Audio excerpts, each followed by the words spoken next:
Welcome to Izumi Wellness Center. Ang Izumi Wellness Center ay galing sa bansang Japan. Nag-start ito noong taong 2008. Sa Izumi, mayroon siyang mga machine na ginagamit na nagpapagaling ng mga sakit at nag-energize ng ating katawan. Meron silang 30 days free service na ikaw ay sasalang sa isang upuan na may nakalagay na energy pad. Ito sa Pilipinas, ang Izumi ay mayroong medical director. Siya ay si Dr. Edwin Bien. Siya ay isa sa mga pinakasikat na doktor na siya ay tinatawag na celebrity doctor. Nung familiar kayo doon sa ABCB na Salamat Doc, nandoon makikita ninyo si Dr. Edwin Bien.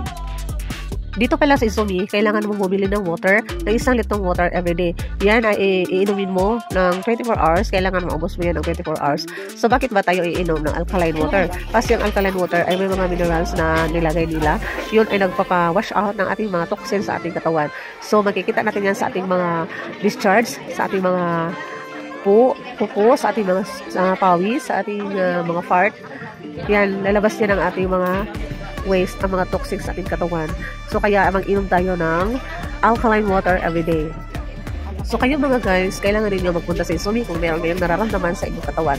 Marami ng mga taong mabuti na ang kanilang karamdaman dahil sa Izumi. So, hindi ka talaga magsisi kung ikaw ay pupunta sa Izumi na meron silang 30 days na libre, free ang kanilang service. So, kailangan i-grab natin yan mga guys para naman maging mabuti ang ating kalusugan. At dala na rin ang mga kinakain natin, kung ano yung bawal, hindi natin kakainin. At saka prayers na rin. Gusto ko yung motto guys ng Izumi. Sabi doon, if you don't make time for your wellness, so you will be forced to make time for your illness. So ano bang ibig sabihin yan?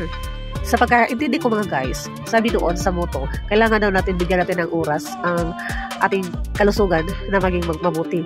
So halimbawa doon sa Izumi, so maglaan ka talaga ng time na magpunta sa Izumi para sasala ka doon sa kanilang chair na mayroong machine, mayroong energy pad.